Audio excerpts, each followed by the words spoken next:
Angry MGTOW here, and today we are going to be discussing feminism for kids. As you can see on the screen, Lindsay's back. The last video I did about her, she was telling us, teaching transgenderism to children. Today she'll be teaching us about feminism. But specifically, this is feminism for kids, so it's a very special introduction. Right. Yeah.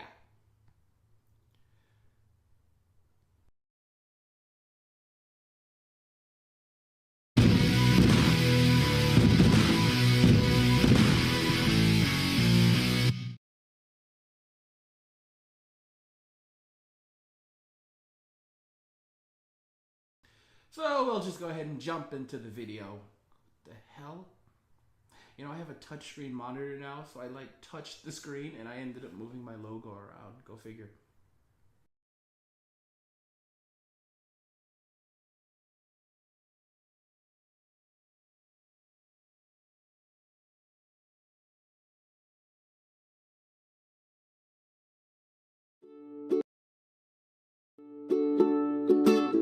It's okay to be gay. Welcome to Queer Kid Stuff. I'm Lindsay, and this is my best.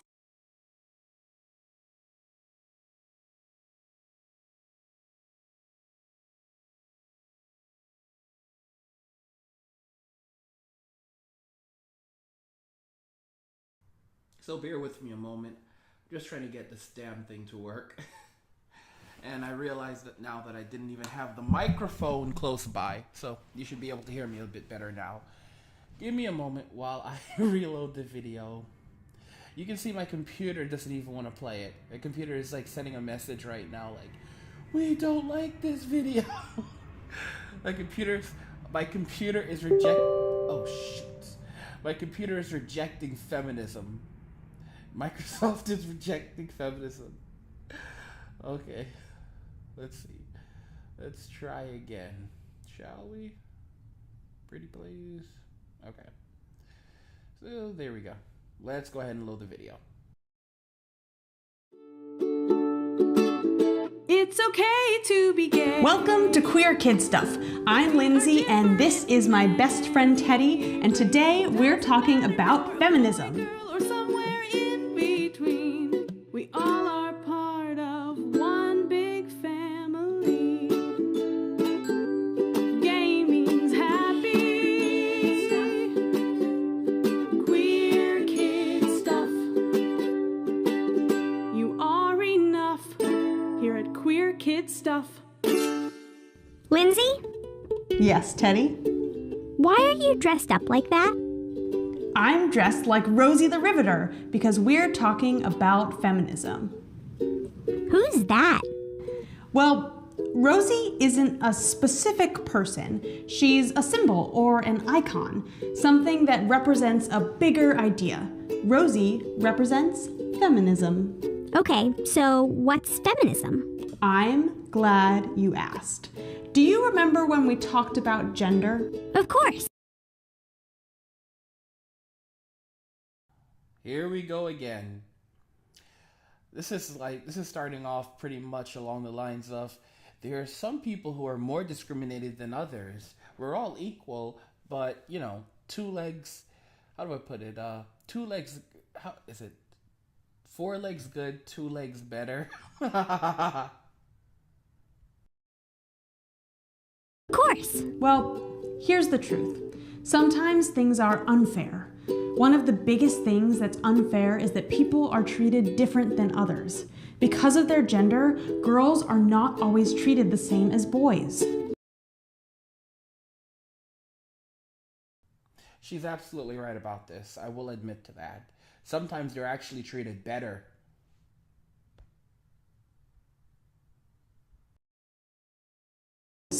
Our country was founded in 1776, but did you know that girls weren't allowed to vote for president until 1920? That's 150 years boys could vote. Why? Well, actually, let's first do a little bit of research. When did men get the right to vote. So, did men always have the right to vote in the United States? So, in 1868, citizenship is guaranteed to all persons born or naturalized in the United States, setting the stage for future expansions to voting rights. And when I actually click on an article that was published by the Telegraph, I'm giving you guys a real history lesson today. Why has everyone forgotten about male suffrage? Let's actually go ahead and see if we can load up this page in the program I'm using right now. So, male suffrage is something, men fighting for the right to vote, is something that actually did happen. It happened, and we didn't just get it out of the blue. But let's go ahead and have a look a little bit further. So, as you can see, I am using OBS. Let's check this out and read a little bit about male suffrage and where that came from. So, let's go ahead and expand.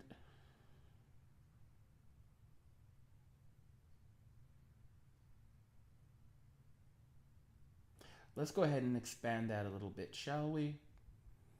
And I'll just center it to the side for you guys. And let's just go ahead and fit it to the screen, shall we? There we go. So, why has everyone forgotten about male suffrage?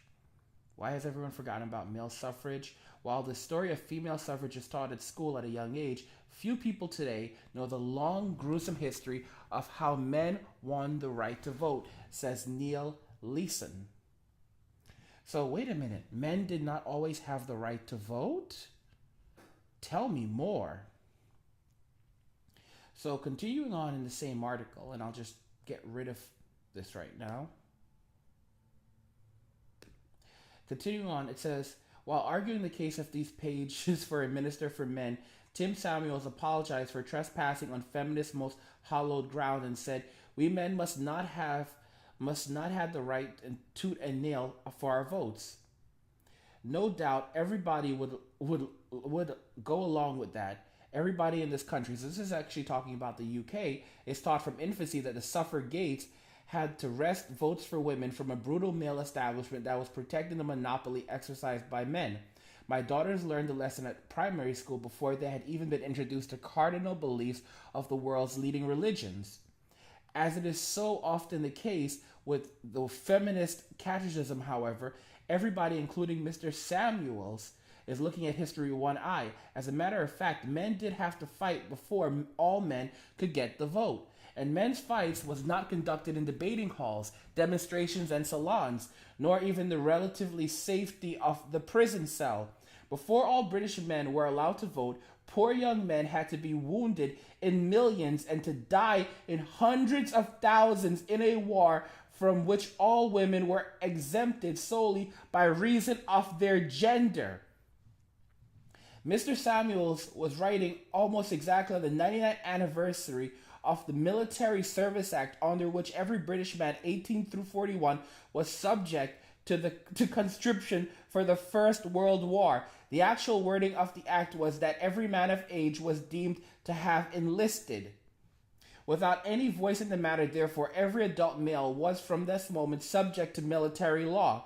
If he didn't go quietly, most did, of course, he would be forcibly removed from his home and transported to the front, where if he protested, he couldn't see any sense in that insane conflict. He might be subjected to a cursory field court-martial and executed by firing squad. Holy cow. Guess what? Most of the property-less working-class men who then suffered in the mud were blown to shreds in some of the most gruesome carnage in human history had no right to vote. One of them was my Uncle Tom, a working-class private soldier conscripted at Christmas 1917 at the age of 18, killed in Battle of Kachi on the Somme of April 24, 1918. Palmerston voiced the views of ruling class in the 19th century when he wrote to Gladstone in 1864 and said, "I deny that every sane and not qualified man has a moral right to vote. What every man and woman to have a right to is to be well governed and under just laws." Before 1918, the vote was restricted not simply by sex, but also by property qualifications. Roughly 60% of adult men were then entitled to vote. At the 1910 general election, 7.7 million men were registered to vote. By the time of the 1908 election, there were 12 million registered male electors in the United Kingdom. The 1918 Act is rightly most famous for having brought more than 8 million women into the electorate. But for the first time, it also enfranchised more than 5 million men over the age of 21 without regard to property or class. That's just one example of how men literally had to fight for the right to vote. Men were given the right to vote in the United States under similar pretense. The fact that so many men died in, let's say, in the Civil War, the fight for independence, all of these things, that culminated the factor that ultimately allowed men the right to vote, because they had to sign up for the draft and they had to risk their lives and lose their lives. So they should at least have a say in a system of government.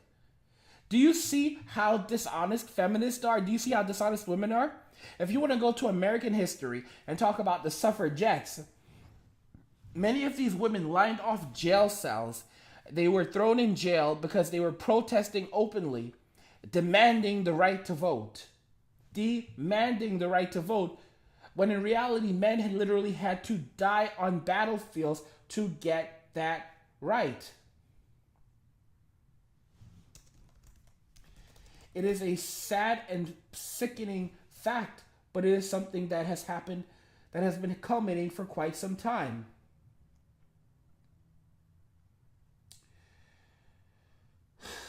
I scratch my head on it, and I think to myself that, it is ridiculous how pathetic feminism truly is. I'm looking at another comment on the internet that says, "When did landless U.S. white men get the right to vote?" 1856. Landless U.S. white men got the right to vote in 1856. 1856. Feminists are still complaining about women not having the right to vote in the United States until 1920. Apparently, black men didn't have the right to vote until 1870. Here's where the crazy thing comes in. Black men didn't have the right to vote until 1870. However, landless U.S. white men didn't even get the right to vote until 1856. So, when did adult white men get to vote in the United States, regardless of whether they own land or not? From what we found, it changed over a period of time from state to state, and many northern states appear to have allowed landless white men to vote before Thomas Dorr Rebellion in Rhode Island in 1942. However, it took until 1856 for the last state, North Carolina, to allow all white men to vote regardless of property ownership. One of the articles mentions that Rhode Island interestingly held out until 1888. Landless white men got the right to vote in 1856. Non-whites, black men, got the right to vote in 1870. Women got the right to vote in 1920. Native Americans got the right to vote in 1924. And then the provision changed, allowing anyone, adults 18 and over, to cast a vote in 1971. And there we have our history. But feminists say, "Oh, it's not right. Oh, it's so unfair." Men died in wars. How many men died in the Civil War? Do you guys remember what year was the Civil War? What year was the Civil War? The Civil War actually occurred back in 1865. It happened from April 12th, 1861 through May 9th, 1865. After the Civil War happened, so many men white men specifically died in the Civil War that the government ultimately decided to expand voting rights to everyone. But again, it took a long time before white men even had the right to vote. It took a long time. Let's go ahead and continue watching this video because it just pisses me off as I see more of this foolish indoctrination. Feminism for kids. Indoctrination for kids. Why weren't girls always allowed to vote? I don't know, Teddy. That's just the way it was. Girls weren't seen as equal to boys. Sometimes they still aren't. That's where feminism comes from. Rosie the Riveter actually comes from a time when girls were finally allowed to have jobs that only boys had. That's why she's so important.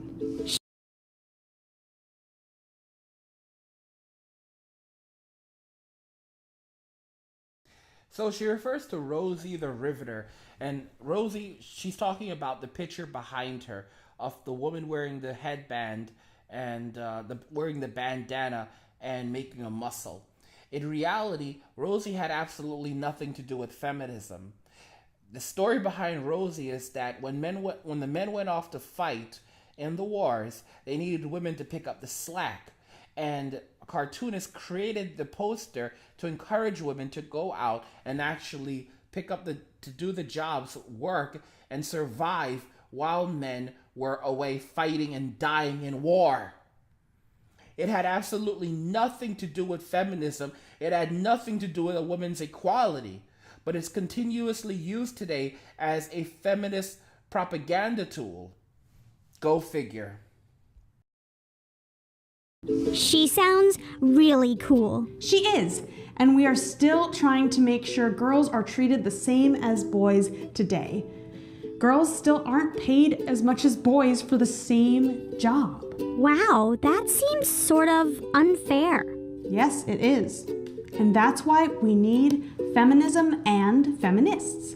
Because feminism is the belief that boys and girls should be treated as equals. I believe that. Then you're a feminist, Teddy.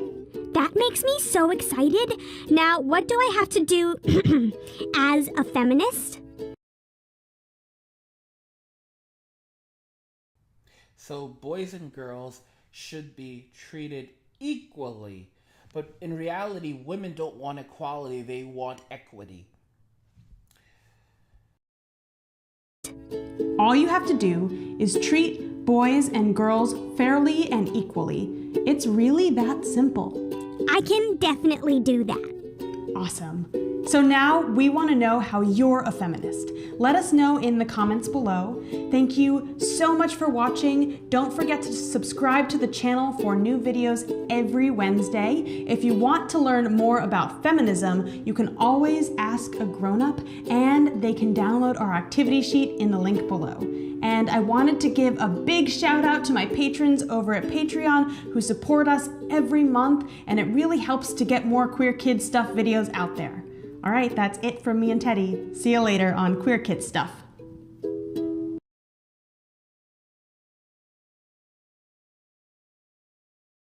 So who else thinks that was a load of shit? That was a crock of shit. This is feminist indoctrination to the max. So she's publishing videos on feminism, videos on transgender, being a transgender. I mean, it is just downright ridiculous. It's no shocker. It will no longer be a shocker if in the future children walk around with shoes on their heads because they no longer know that they go on their feet. Because social justice warriors say you can wear your shoes however you want to, on your head, on your hands, on your ass. Again, guys, this is just more of the cancerous regimen that feminism honestly is. It's poison, it's disgusting, it is psychotic, and we are just going, RT Gaming 1016 says, queer stuff makes gays look bad. Guys, honestly, we are going to see more as feminism continues to die. it's not going to die silently. It's not going to die silently. These people, these overly indoctrinated little snowflakes, are going to throw a giant tantrum as feminism goes to hell. And then they're going to end up homeless, broken, damaged, confused, and looking for others to support them. And when they don't find others to support them, to hold their hands, and to make them feel better about themselves, they're going to take a different angle.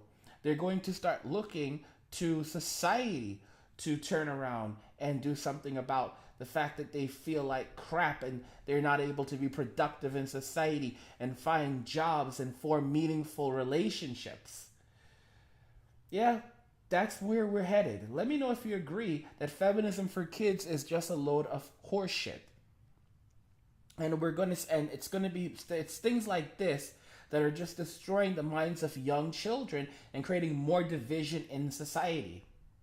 If you enjoyed the video, please consider heading over to my YouTube homepage or by clicking on the link in the description of this video, which will take you to my PayPal so you can leave a donation. And just remember that each and every single donation helps to ensure I can continue to make quality content for you guys. I try to do at least 3 of these videos every single day, and I am trying my best to get back on regular schedule. If you have a video request, just include your request in the message section along with your donation. You can also become a regular supporter on Patreon and select a regular amount to donate monthly, whichever one works. So if you enjoyed the video, please go ahead and hit the like button. Don't forget to subscribe, and if you like the video, share the video. And just remember that all roads lead to MGTOW or death. And cheers. I know that me using that cheers must piss Sandman off. And if I piss him off just enough, he might actually stop saying it at the end of every video, which means that I've just invaded his reality and set up shop in his head.